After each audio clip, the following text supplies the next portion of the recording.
So there is an appointed time, a due set opportune time for God's promises to come to fruition, to come to pass in our lives. And so we pray for that and we believe for answers. We have faith, right? And our faith is that substance of the things hoped for. It is very much like a pregnancy. Pregnancy has a beginning point, but in the beginning, you don't see anything. Yet we know that there is something there. The baby is real, just like our faith is the substance, the proof, the material for something real coming in. Okay.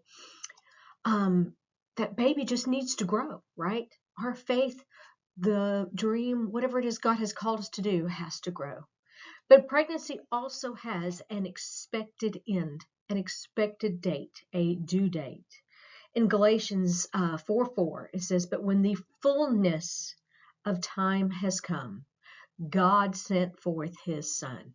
So it came at a certain point, at due opportune time. There was a specific time for this to happen. So at the right time, a baby is born, right? A baby is born when it's supposed to be. We have due dates, but they're never exactly correct. Even if they are correct, the baby is going to come when the baby is supposed to come. And of course, we know sometimes the babies come too early, this or that, but there is an appointed time. Remember, an appointed time to be born and an appointed time to die.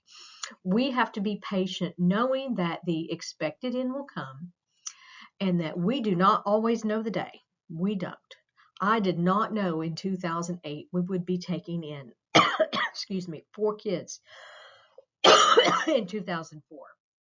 And here we are in 2005 on the 5th. The baby needs to grow and develop into a mature and healthy baby to be delivered at the right time. And if it's not born at the right time, if it is born too early, there are problems. It is not necessarily healthy. We don't always, though, know when the right time is. Okay.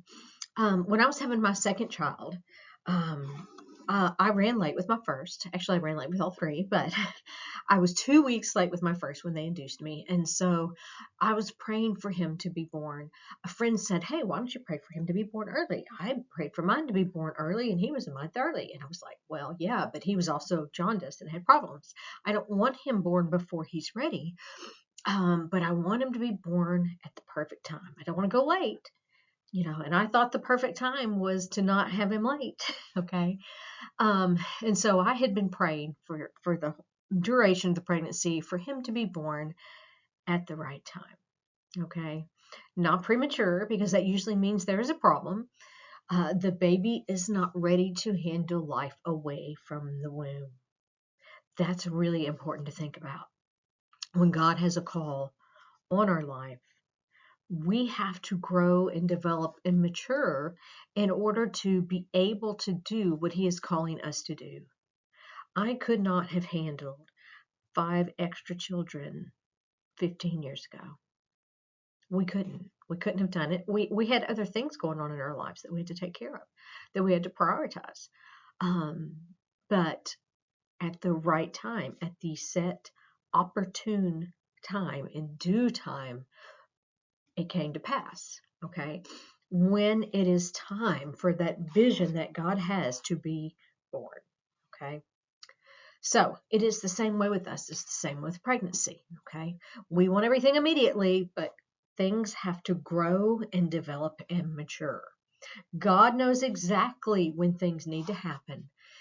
Even when it's the answer to a prayer that we have, he knows when we need that answer. He knows when we need to reap. I have reaped a harvest in the past year, and it's not even really for me. It's really been more for the kids. But I sowed a lot of seed over the years, giving and giving and giving. And was perfect? Absolutely not. But I did. I tried. And I didn't really pay much attention to it, but I didn't really receive. Now, it is more blessed to give than it is to receive. So you receive a blessing during the giving. Okay, you do receive that blessing. But when we took in these kids, we have received so much help. It is just absolutely unreal. God knew we were going to need to call on those debts, okay? That we were going to need help in return. And so we spent all these years sowing and sowing and sowing, and then we were reaping. There are times when I could not even think to myself, I need such and such. Lord, can you send it? I didn't even have time to have that thought occur. Somebody would call me and say, hey, I've got such and such. Do you think that would help? Or, hey, can I go pick such and such child up for you this week? And you'd be like, yes, thank God, yes, yes. Or clothes, food. It has just been unreal. I wish I had written down all the ways that God has sent help, which is a whole other message on the equipping and how whom God calls he equips. It's not always the equipping in us. Sometimes it's equipping through other people, but is again a whole other message. But he has allowed us to reap a harvest during this time when it was truly the most needed. Now, had you asked me when my little kids were young if we needed this or that? Absolutely. But do we need it so much more now? Absolutely. Okay, so God knows when we need it. The proper time, due time, is almost never when we think it is. And it's almost never going to happen how we think the answer needs to come. You know, his ways are higher than our ways. His thoughts are higher than our thoughts. And he knows best. He sees everything. So back to the analogy of a pregnancy. Pregnancy is uncomfortable. At first you've got morning sickness a lot of times to deal with, heartburn, you can't bend over, you get nauseous, you can't sleep well, you can't touch your toes, you can't tie your shoes. We can be really emotional. And you know what's even harder? Labor is hard. Delivering a baby is difficult. If you have experienced labor without medication, you can understand that. You can relate.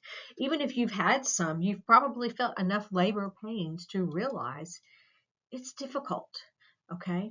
My firstborn took 24 hours to deliver him up, and that is 24 hours of hard labor. It was tough, but it was the only way to get him here.